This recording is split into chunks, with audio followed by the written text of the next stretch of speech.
कबीर दास जी का एक दोहा है कि निंदक नियरे राखिए आंगन कुटी छवाए, बिन पानी साबुन बिना निर्मल हो स्वभाव। इसका अर्थ है कि जो निंदा करने वाले हैं यानी जो आपके निंदक हैं, आलोचक हैं, उनको अपने आसपास ही रखना चाहिए। इससे होता यह है कि बिना साबुन और पानी के ही आपका स्वभाव निर्मल हो जाएगा, मन स्वच्छंद हो जाएगा। कबीर दास जी का तब का लिखा दोहा आज भी उतना ही प्रासंगिक है। नमस्कार, मैं आपका अपना पसंदीदा पत्रकार शुभम शुक्ला और आप मेरा यूट्यूब चैनल देख रहे हैं। दोस्तों, आगे बढ़ूं उसके पहले आपसे निवेदन है कि चैनल को सब्सक्राइब कर लें और घंटी वाली बटन दबा लें। अब बात मुद्दे की। आप भी सोच रहे होंगे कि आज आखिर मुझे हो क्या गया है कि मैं आपको कबीर दास के दोहे सुनाने लगा हूं। दरअसल समय ही ऐसा आ गया है जब महापुरुषों के दोहों के माध्यम से सरकारों को सच का आईना दिखाने की जरूरत है।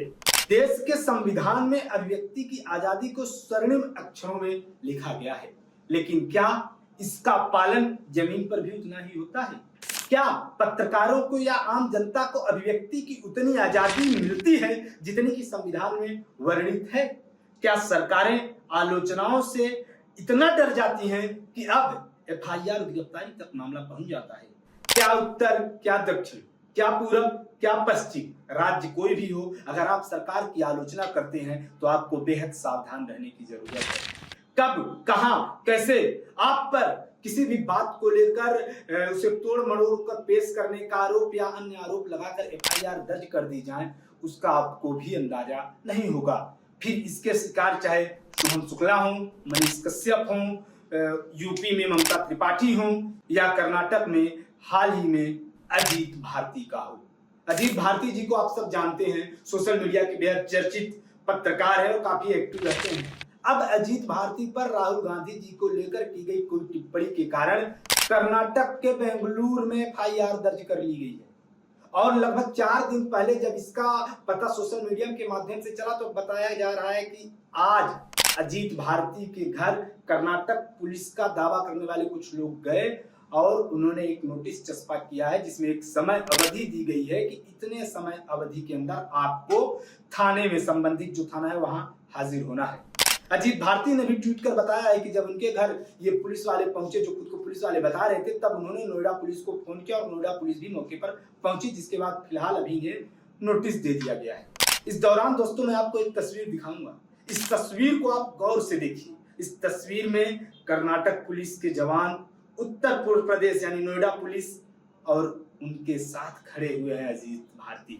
अजीत भारती के घर नोटिस देने गई पुलिस के सामने अजीत भारती का अपनी कमर के ऊपर दोनों हाथ रखकर खड़े होना ये बताता है कि अब इस देश का पत्रकार, इस देश का आम व्यक्ति ये कहना चाहता है, ये संदेश देना चाहता है कि संवैधानिक दायरे में रहकर उनकी अभिव्यक्ति की आजादी को जब जब कुचलने का प्रयास किया जाएगा तब वो प्रशासन के सामने, पुलिस के सामने इसी तरह छाती चौड़ी कर खड़े रहेंगे। उन्हें अब कोई भी पुलिस और थाना सिर्फ इसलिए नहीं डरा सकता है कि उन्होंने किसी बात को कह दिया है, अपनी अभिव्यक्ति की आजादी को एक्सप्रेस किया है, यानी कुछ कथन कह दिया है। मामला आप सबको मैंने बता ही दिया क्या है। अब आपको बता देता हूं कि जब पुलिस उनके घर गई तब अजीत भारती ने ट्वीट कर क्या जानकारी दी। अजीत भारती ने ट्वीट कर कहा कि लगभग 2 बजे स्वयं को कर्नाटक पुलिस बताने वाले 3 नवयुवक मेरे घर के नीचे आए और कहा कि वो नोटिस देने आए हैं। मैंने पूछा कि क्या आपने नोएडा पुलिस को सूचना दी? तब उन्होंने कहा कि लोकल थाना कौन सा है। मैंने तुरंत ही स्थानीय पुलिस अधिकारी को सूचित किया और यूपी पुलिस की 2 गाड़ियां शीघ्र ही पहुंची। उन्होंने बेंगलोर से आए नवयुवकों से बात की और फिर उन्हें अपने साथ ही लेकर चले गए। स्थानीय पुलिस का बहुत बहुत आभार कि उन्होंने मेरा सहयोग किया। बताया जा रहा है कि बेंगलोर के हाई ग्राउंड थाने की पुलिस उनके घर पहुंची थी।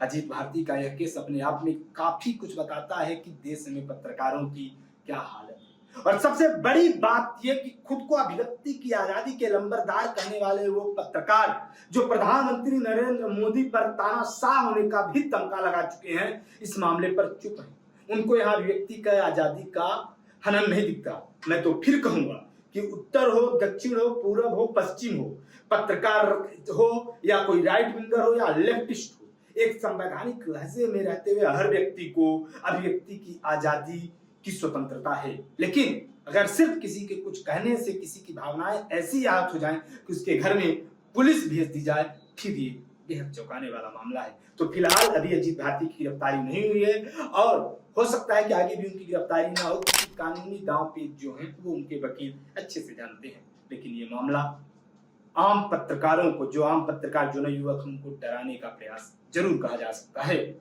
फिलहाल के लिए इतना ही। इसी तरह की अन्य वीडियोस को देखने के लिए हमारे चैनल को सब्सक्राइब करें।